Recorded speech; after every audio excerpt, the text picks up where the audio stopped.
Collar भी फागुन में अब गाई ना, बिन तोहरा रंगवा भी कुछ भाई ना। कोयलर भी फागुन में अब गाई ना,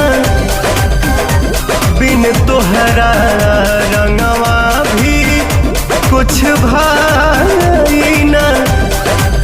खोके सुगानिया के लागी ना पवन मन टोलिया में, तो छोड़ के जात बाड़ू जान।